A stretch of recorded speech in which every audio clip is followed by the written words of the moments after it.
함께 기도하고 찬양하는 시간 갖겠습니다. 사랑이 많으신 하나님 아버지 감사합니다. 하나님의 은혜를 사모하기 위하여 이 자리에 나오게 하심에 감사합니다. 우리가 마음과 정성을 다하여 하나님께 예배하고 또 하나님께만 영광 돌리며 나아가는 우리 모두가 되게 하여 주시고, 우리가 하나님의 사랑과 은혜에 힘입어 살아가는 귀한 주님의 백성들 다 되게 하여 주옵소서. 모든 것에 감사드리며 예수님의 이름으로 기도하옵나이다. 아멘. 거친 세상에서 실패하거든 우리 박수치며 이거 찬양합니다.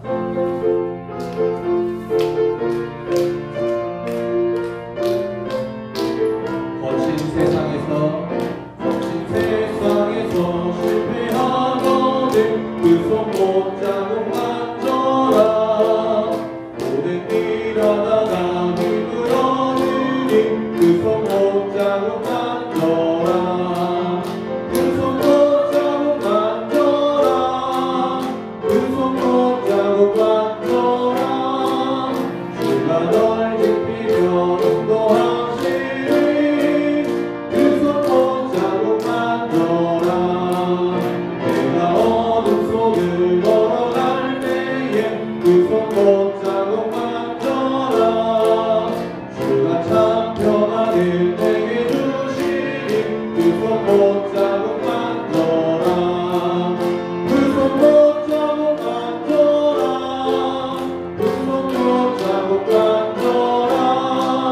주가 널 지키며 인도하시니 그 손 못 잡고 만져라. 내가 도와내준 나아가려면 그 손 못 잡고 만져라.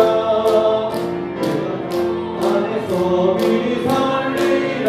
그 손 못 잡고 만져라. 그 손 못 잡고 만져라. 그 손 못 잡고 만져라.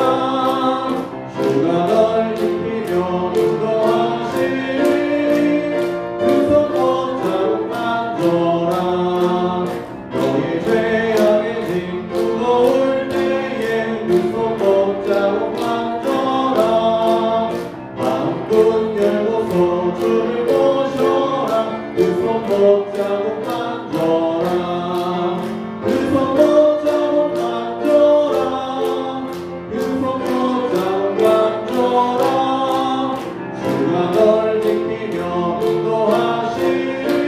1절 한 번 더 찬양하겠습니다. 거친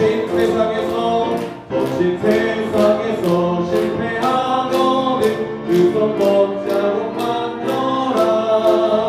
오랜 길 하다가 힘을 얻으니 그 손 못 잡고 만져라. 그 손 못 잡고 만져라. 그 손 못 잡고 만져라. 주가 널 지키며 인도하시니 그 손 못 잡고 만져라. 그 손 못 잡고 만져라. 그 손 못 잡고 만져라. 주가 널 지키며 인도하시니 그 손 못 잡고 만져라. 아멘. 내 영혼이 은총 입어 함께 찬양하겠습니다. 우리가 하나님의 나라를 꿈꾸며 소망하며 나아가는 마음으로 이 찬양 고백합니다. 내 영혼이 은총 입어 주한 죄지 벗고 보니 슬픔 많은 이 세상도 천국으로 가도다. 할렐루야 찬양하세. 내 모든 죄 사함받고 주 예수와 동행하니 그 어디나 하늘나라.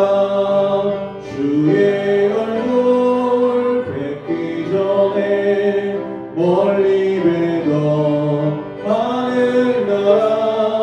내 마음속에 이루어지니 날로 날로 가깝도다. 할렐루야 찬양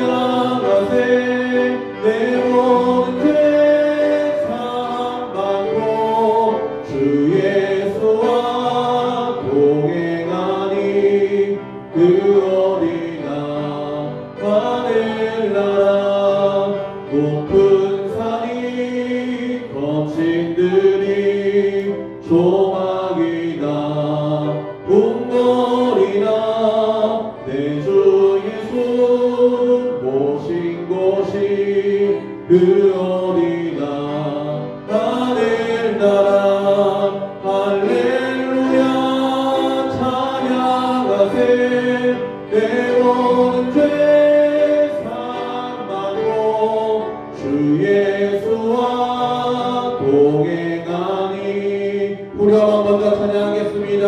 할렐루야 찬양하세 할렐루야 찬양하세 내 모든 죄 사함받고 주 예수와 동행하니 그 어디나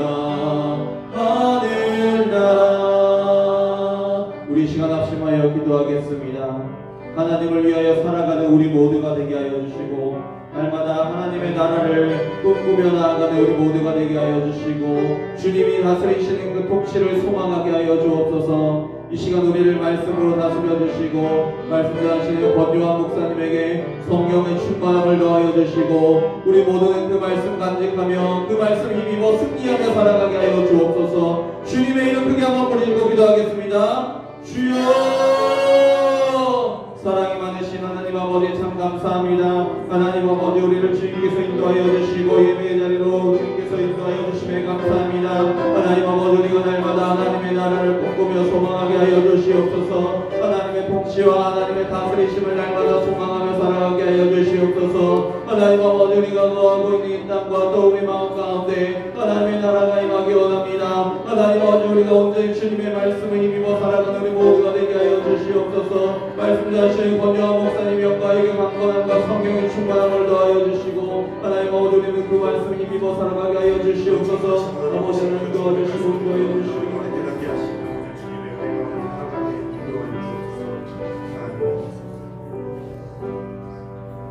사랑과 자비가 충만하신 하나님 아버지 이 시간도 우리를 주의 전으로 불러모으시고 하나님의 말씀을 듣고 예배하게 하심을 감사드립니다.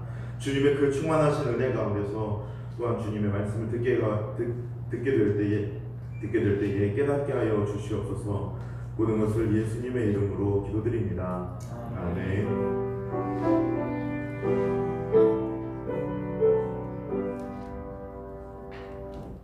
함께 이 시간 성경 말씀을 읽도록 하겠습니다. 성경 말씀은 마가복음 9장입니다. 마가복음 9장 30절부터 37절까지의 말씀을 한 절씩 교독하시고 37절의 말씀을 함께 읽도록 하겠습니다. 마가복음 9장 30절부터 37절까지의 말씀 한 절씩 교독하시고 37절을 함께 읽겠습니다. 제가 먼저 30절을 읽도록 하겠습니다. 그 곳을 떠나 갈릴리 가운데로 지날새 예수께서 아무에게도 알리고자 아니하시니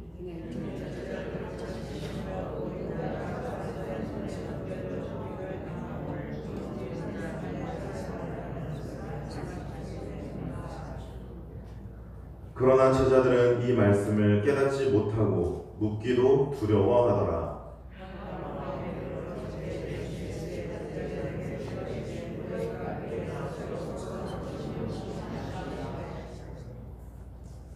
그들이 잠잠하니 이는 길에서 서로 누가 크냐 하고 쟁론하였습니다.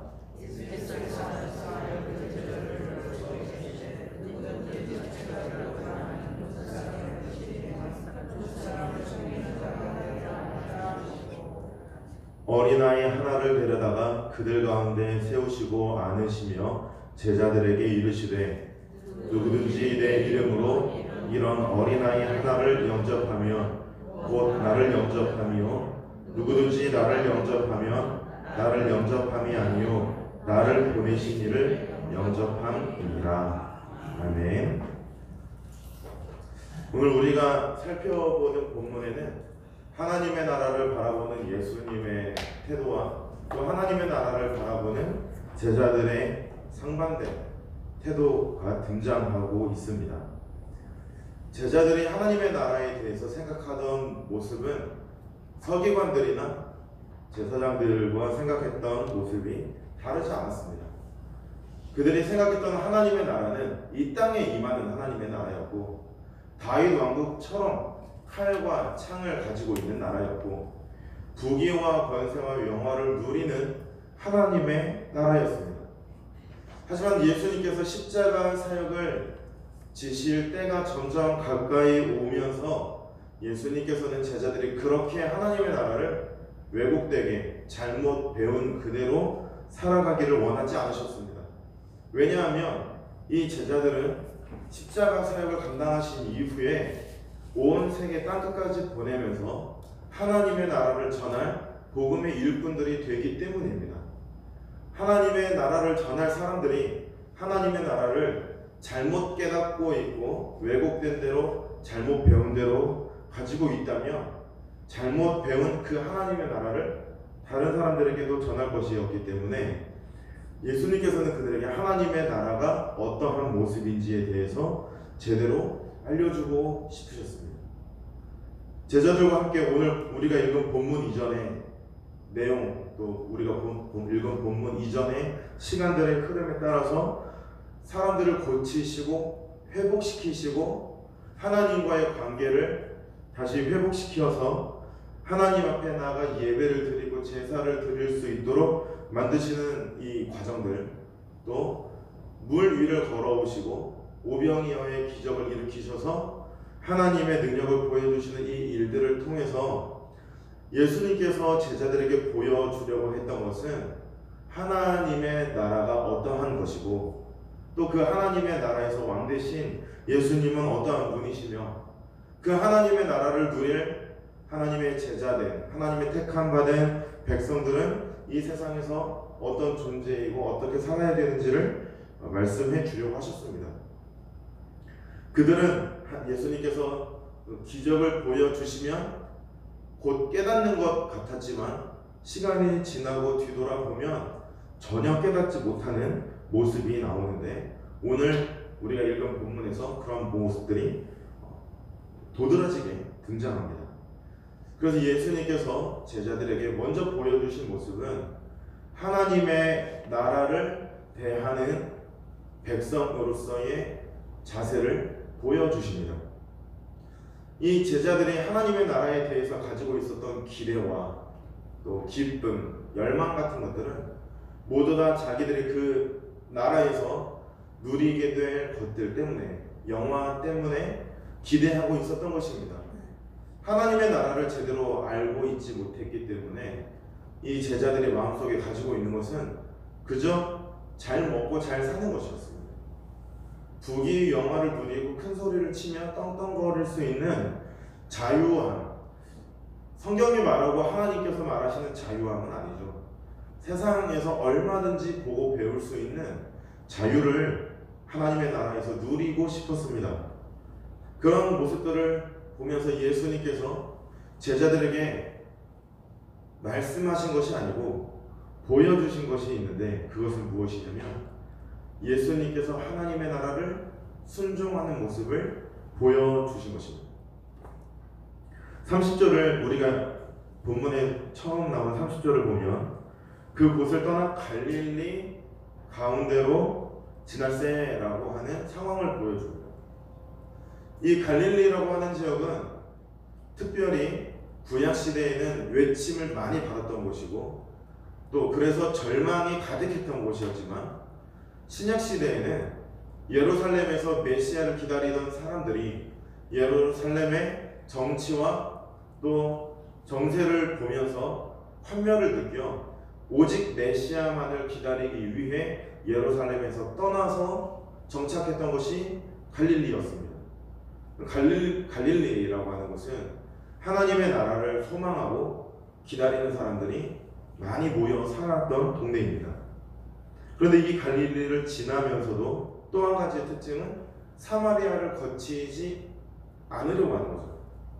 갈릴리로 내려갔다가 뺑 돌아서 가는 건데, 이런 여정 가운데에서 본문은 갈릴리 가운데로 지날세라고 할 때에 이 글을 읽는 우리를 향해서 하나님의 나라를 기다리고 있던 많은 사람들이 있는데 이 땅을 예수님이 조용히 지나가시려고 한다는 사실을 알려줍니다. 왜 하나님의 나라를 기다리고 있는 사람들이 어떻게 보면 수많은 예수님의 팬들, 또 예수님의 하시는 말씀에 귀 기울여 듣고 팬의 정도를 넘어서서 예수님의 제자가 되고 그 말씀에 목숨을 걸 정도로 순종하려고 하는 사람들이 기다리고 있는 이곳을 그냥 조용히 지나치려고 하는가? 그 이유는 앞서 예수님이 제자들에게 하신 말씀이 있습니다. 왜 이곳을 조용히 지나가실까? 이곳에 오셔서 내가 메시아임을 밝히시고 하나님의 나라를 밝히 드러내시고 이제 곧 십자가 사역을 지시고 하나님의 나라가 이 땅 가운데 임할 것을 알려주면 사람들이 따르게 될 텐데 왜 조용히 지나가는가? 그것은 예수님이 알고 계신 하나님의 나라와 갈릴리 지역에서 살아가는 이 사람들이 받아들이고 있는 하나님의 나라가 여전히 다르기 때문입니다. 계속해서 말씀드리는 이 하나님의 나라 단어는 같은데 완전히 다른 의미로 사용하고 있었습니다.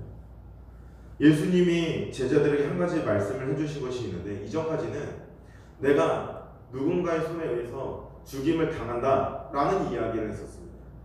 그런데 제자들에게 이전에 31절을 보면 인자가 사람들의 손에 넘겨져 죽임을 당하고 죽은 지 3일 만에 살아나리라 라는 이야기를 제자들에게 하신 것이죠. 이전에는 죽는다라는 이야기만을 했었는데 이제는 선생님이 예수님께서 제자들을 향하여 나는 누군가의 손에 의해서 죽지만 죽음으로 끝나지 않고 3일 후에 나는 다시 살아날 것이다 이렇게 말씀을 하시니까 제자들이 보인 반응은 무엇이냐면 일단 첫 번째로는 예수님이 하신 말씀을 깨닫지를 못했습니다. 이건 또 무슨 소린가 하고 있었던 거죠. 어안이 벙벙한 상태로 있었던 겁니다. 똑같은 사람이라고 생각을 하고 있었던 것이죠. 예수님에 대해서 하나님의 아들이라고 고백하고 그것을 듣고 예수님이 잘했다라고 말씀하시고 하나님께서 깨닫게 하신 것이다라는 이런 경험이 있었지만 그럼에도 불구하고 그들은 여전히 예수님의 정체에 대해서 온전히 깨닫지는 못한 것입니다. 사람이 죽었다가 3일 만에 부활한다니 이 무슨 소리인가 라는 생각을 하고 있었고 또 31절을 보면 그 말씀을 듣고 두려워하였습니다. 그들의 심령에 깨닫지 못함과 함께 그 말씀을 듣고 예수님의 그 권위에 짓눌려 두려워 아무 말도 하지 못하고 있었던 것입니다. 왜 갈릴리를 지나면서 조용히 지나가려고 하셨는가? 제자들과 예수님의 대화를 이후에 기록한 목적은 갈릴리 사람들조차도 지금 하나님의 나라에 대해서 이 땅에 임하는 현세적이고 눈에 보이고 눈과 칼과 부귀 영화와 권력에 연관된 하나님의 나라로 생각하고 있었기 때문입니다. 하나님을 믿는다는 것은 이 갈릴리 사람들이 생각하는 것을 요즘으로 바꾸어서 말씀을 드리면 하나님을 믿으면 다 잘 된다. 하나님을 믿으면 넘어지더라도 다치지 않고 무너지더라도 솟아나게 되고 망하지 않고 다 잘 된다. 반절은 맞고 반절은 틀린 이런 신화를 붙잡고 살고 있었는데 거기에서 예수님이 보여주신 기적은 무엇입니까? 그들이 신락같이 가지고 있던 이런 잘못된 신화에 근거를 실어주죠. 예수님이 보여주신 기적이 무엇이죠? 오병이어를 생각해 보시면 됩니다. 하나님을 믿으면 무너지지 않고 망하지 않고 다 잘 된다 이렇게 잘못 알고 있었는데 예수님이 오셔가지고 보리떡 5개 물고기 2마리로 수천 명을 먹이는 겁니다. 그러면 예수님이 오셔가지고 동전 5만 원짜리 하나로 수천만 원을 만들어낼 수 있다고 생각하는 것과 같은 것입니다. 이런 일들이 여기저기서 예수님이 가실 때마다 일어나니까 사람들의 마음속에는 왜곡된 하나님의 나라를 배웠었는데 그게 진짜였다라는 생각을 하게 되는 거죠. 하나님의 나라는 그런 것이 아닌데 베드로 전서를 읽어보아도 성도는 이 세상을 살아가면서 예수님이 당하신 그 고난에 동참하고 참여하는 것이 성도입니다. 그런데 이런 내용은 쏙 빠지고 나중에 하나님의 나라에 가서 받게 될 상급을 마치 지금 이 세상에서 전부 다 받는 것처럼, 안 받으면 저주받는 것처럼 뭔가 왜곡시키고 거짓말로 무엇인 걸 둔갑시키고 작은 것은 크게 말하고 큰 것은 조금 작게 말해서 사람들이 잘못 알고 있었는데 하나님의 나라를 다윗 왕국처럼 생각하고 있었는데, 이런 내용들이 부딪힐 때 예수님이 갈릴리를 지나가게 되면 사람들이 와서 예수님을 저마다 한 사람씩 붙잡고 한마디씩 하게 되면 예수님은 듣는 말이 수천 수만 마디가 됩니다. 하나님의 나라에 대해서 순종하고 이루어 가야 될 중요한 시점에서, 십자가를 감당해야 될 이 중요한 시점에서 하나님의 나라를 위하여 일해야 되는데 그 순종을 전혀 하지 못하고 사람들에게 붙잡힐 수 있기 때문에 예수님께서는 그들을 만나지 않고 조용히 지나가려고 하셨습니다. 이것은 인간적인 측면에서 다시 다른 면을 살펴보게 되면 굉장히 아까운 일입니다. 무언가 교회가 또 어떤 단체가 어떤 공동체가 캠페인을 벌이거나 일을 할 때에 광고하지 않으면 사람들이 모릅니다. 그래서 광고를 하는데 많은 돈을 지출하기도 하죠. 그런데 지금 이 상황은 예수님이 갈릴리 지역으로 돌아다니시면서 말을 특별히 하지 않아도 됩니다. 제자들을 보내서 예수님이 이곳에 있다는 것을 알리고 예수님은 그냥 그곳에 서 계시면 이 신앙심이 투철한 갈릴리 지역의 사람들이 예수님께 와가지고 하나님의 나라가 무엇인지 계속 물어댈 것입니다. 그리고 그 사람들을 꼬리에 물도록 달고 예루살렘까지 오면 어마어마한 무리가 생겨나는 거죠. 그리고 그곳에서 하나님의 나라를 이루어 가시면 됩니다. 그런데 예수님께서 생각하시고 하나님이 말씀하신 하나님의 나라는 이런 것이 아니었던 것이죠. 인간의 마음을 만족시켜 줄 만한 내용이 하나도 없었던 것입니다. 그리고 그러한 유혹이 다가올 때마다 예수님께서 보여주시는 모습은 하나님의 나라를 이루어라라는 하나님의 이 명령에 온전히 순종하기 위하여 기도하고 간구하는 가운데 자신의 유익을 하나도 구하지 않고 사역을 조금 더 원활히 부드럽게 한다라고 생각을 하면 되는데 그렇게 하지도 않고 하나님의 나라만 온전히 나타낼 수 있도록 하시기 위해서 조용히 지나가시는 모습, 그래서 하나님의 말씀에 온전히 순종하시는 모습을 제자들에게 보여줍니다. 지금 이 순종하는 모습을 통해서 제자들이 가지고 있던 하나님의 나라에 대한 환상이 유리가 깨지듯이 한 번에 박살나 깨져버리는 순간이 되는 것이죠. 제자들이 생각했던 하나님의 나라는 이런 것이 아니었는데 예수님께서는 그것을 조금 더 사용하지 않고 더욱더 보지 않고 오히려 아무 일 없는 것처럼 조용히 지나가셨습니다. 우리가 이 본문을 통해서 깨달을 수 있는 것은 우리가 순종해야 되고 하나님의 말씀에 순종함으로써 우리도 마찬가지로 우리를 통해서 이 땅에 이루어 가실 하나님의 나라를 이루어 가면서 살아야 됩니다. 그때 우리가 보일 방법은 무엇입니까? 무엇인가를 이용해서 조금 더 기름칠해서 좀 부드럽게 만들어 더 멀리 나갈 수 있도록 하는 그런 게 아니고 하나님의 말씀에 순종하는 것입니다. 조금 더 효과적인 방법으로 순종할 수 있는 길이 무엇인가가 아니라 예수님이 보여주시는 모습은 하나님의 말씀에 있는 그대로 우리가 지금 순종하고 있는가, 하나님께서 우리에게 들려주시는 말씀을 있는 그대로 지금 내가 받아들이며 믿고 순종하고 있는가, 하나님을 하나님으로 내가 지금 믿고 살아가고 있는가, 내 욕심과 내가 살아가고 있는 삶과 내 필요 속에서 하나님께 구하는 가운데에 하나님이 내게 주시는 은혜에 감사하며 살아가고 있는가? 내가 지금 하나님의 종으로서 순종의 모습으로 살아가고 있는지를 제자들 또한 마찬가지로 깨닫고 생각할 수 있게 된 것입니다.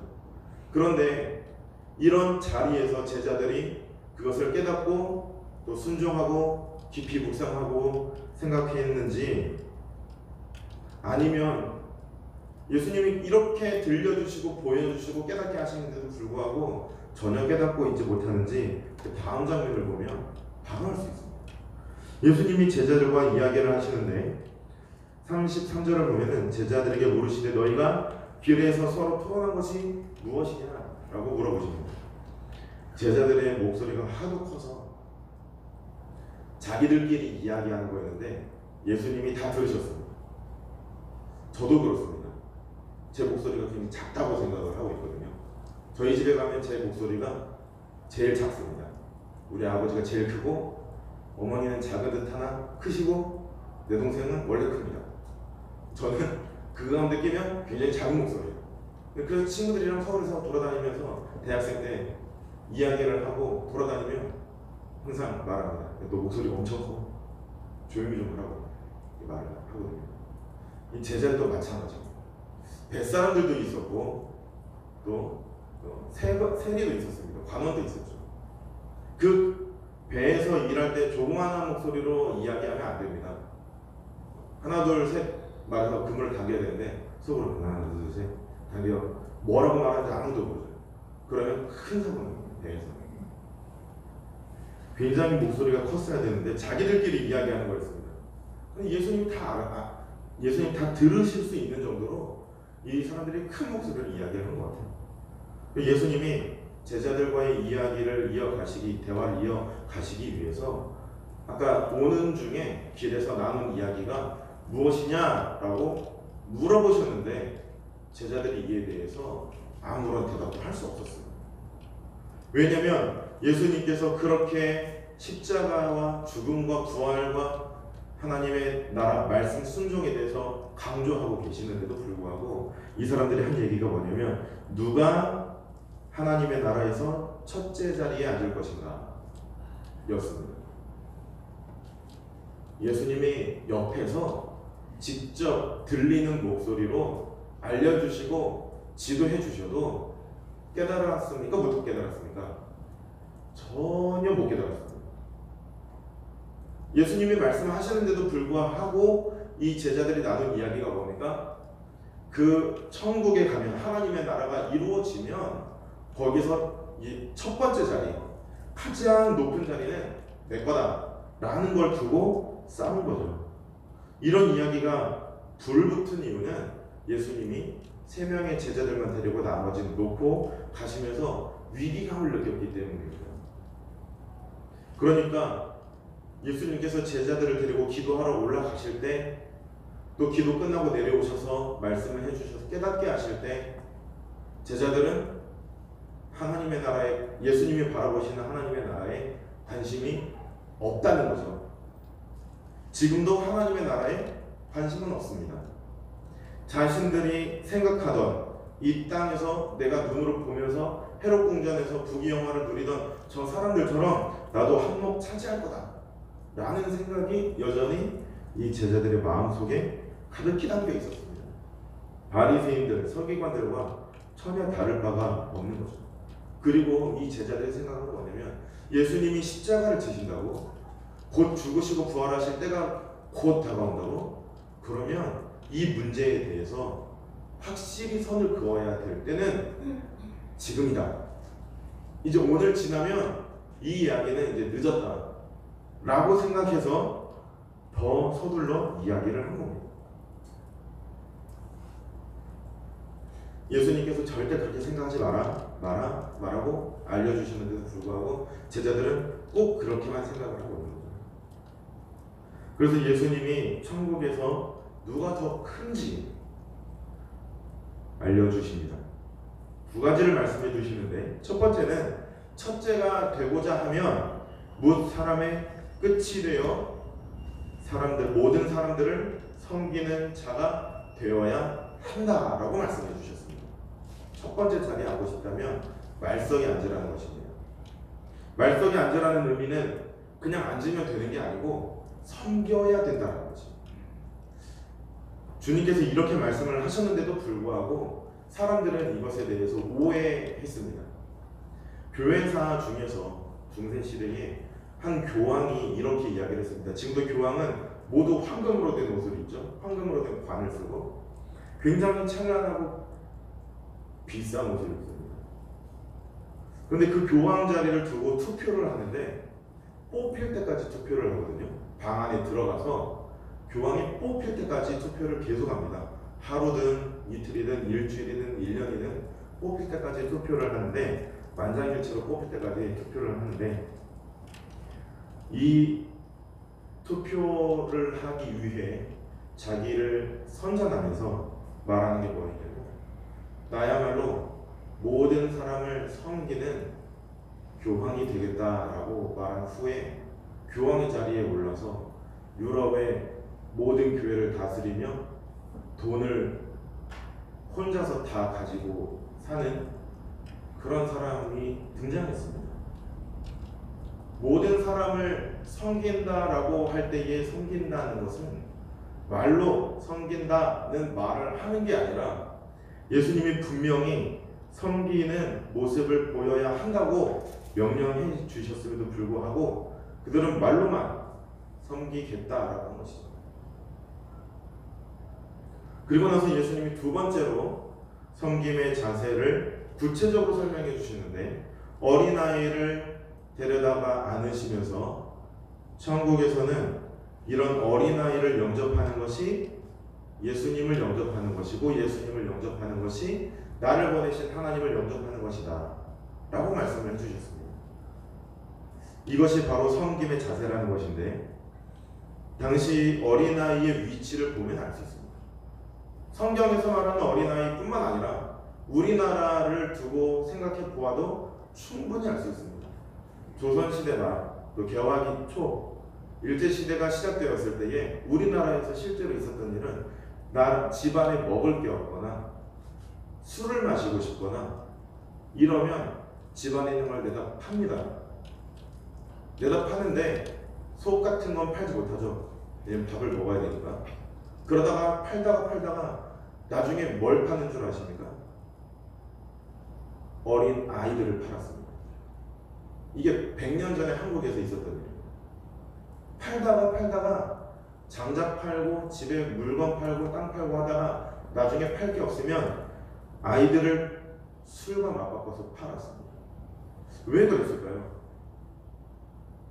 사람으로 생각하지 않았기 때문이죠. 온전하지 못한 사람 정도가 아니고 사람이 아니었던 겁니다. 이 당시의 아이들도 그랬습니다. 사람이 아니었어요. 그냥 계수의 대상이 아니었을 뿐이 아니라 사람이 아니었고 인간 대접을 제대로 받지 못했습니다. 성인이 되어야지만이 비로소 사람이라고 생각을 했습니다. 하나님이 가르쳐 주신 대로 생각을 하지 않는 문화가 유대 땅에도 있었습니다. 그래서 예수님이 하신 말씀은 뭐냐면 그렇게 천하하고 아무것도 사람이 아니라고 생각하는 그 사람이라 할지라도 하나님의 보내심을 받은 하나님이 만드신 사람이니 그를 환영해야 된다라는 것입니다. 이때 영접이라고 하는 것은 손님 왔으니까 손님으로는 대접해 주겠다라는 의미가 아닙니다. 환영한다라는 뜻입니다. 그냥 왔구나 왔으니까 물 한 잔 먹고 가 이게 아니고 하나님이 나를 환영해 주듯이 내가 그 사람들을 환영하는 모습을 보일 때 그것이 진정한 섬김이다 라고 말씀을 해주셨습니다. 이렇게 하나님의 나라를 섬기는 종의 모습을 제자들에게 다시 한번 가르쳐 주신 것이죠. 제자들이 예수님의 이 가르침을 통해서 배울 수 있는 것이 무엇이냐면 종의 모습 그리고 섬기는 모습을 배울 수 있었던 것입니다. 이 두 가지를 배움으로써 그들이 깨달을 수 있는 것은 뭐냐면 이 두 가지의 자세를 통해서 하나님의 나라를 완성해 가는 것이다 라는 거죠. 하나님의 나라는 예수님이 십자가 사역을 지시고 부활하신 이후에 택함받은 자녀들에게 주시는 것입니다. 그것을 어떻게 누릴 수 있는가? 내가 첫째 되려고 하는 것이 아니라 주님의 말씀을 맡은 자라는 걸 깨닫고 종이 되어 이렇게 낮은 자를 환영하며 섬기는 이 모습을 가지고 있다 하더라도 하나님의 명령이라고 한다면 끝까지 순종하는 것이 우리가 해야 할 일입니다.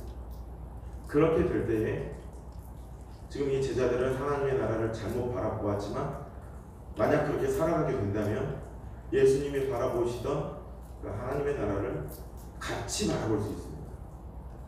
우리가 이 하나님의 나라를 같이 바라보는 눈을 회복해야 성령 하나님의 뜻을 이루어 갈 수 있는 줄로 믿습니다.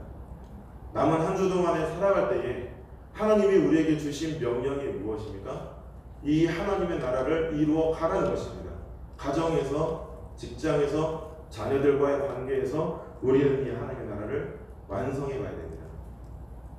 오늘 말씀을 기억하시고 붙드는 가운데 하나님께서 우리에게 주신 이 명령을 온전히 이루어 가시는 하나님의 백성들이 되시길 바랍니다. 함께 이 시간 기도하겠습니다. 사랑이 충만하신 하나님 아버지, 이 시간 우리가 주님의 말씀을 듣게 되었습니다. 이 말씀과 같이 주님의 말씀에 끝까지 순종하며 낮은 자라 할지라도 우리에게 주신 이 명령을 우리가 끝까지 순종하는 하나님의 거룩한 백성들이 될 수 있도록 은혜를 내려 주시옵소서. 주님의 말씀에 우리가 순종하는 삶을 살게 하여 주시옵소서. 모든 것을 예수님의 이름으로 기도드립니다. 아멘. 이게 찬송가 210장 찬양하도록 하겠습니다.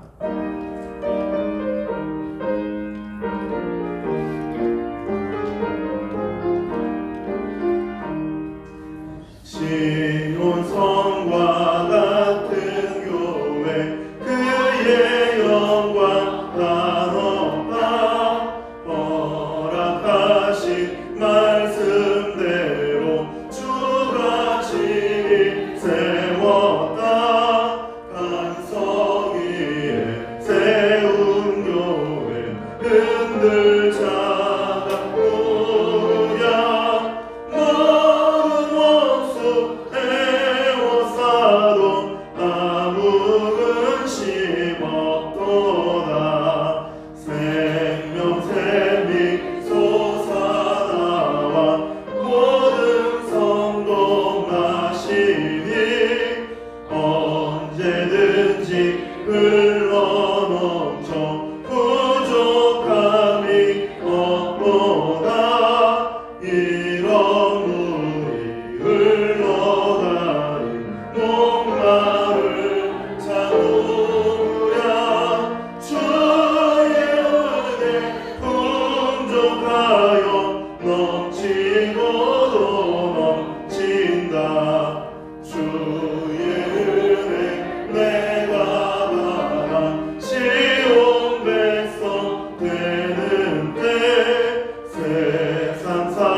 하늘에 계신 우리 아버지여, 이름이 거룩히 여김을 받으시오며 나라의 임하오시며 뜻이 하늘에서 이루어진 것 같이 땅에서도 이루어지이다. 오늘날 우리에게 일용할 양식을 주옵시고 우리가 우리에게 죄 지은 자를 사하여 준 것 같이 우리 죄를 사하여 주옵시고 우리를 시험에 들게 하지 마옵시고 다만 악에서 구하옵소서. 대개 나라와 권세와 영광이 아버지께 영원히 있사옵나이다. 아멘.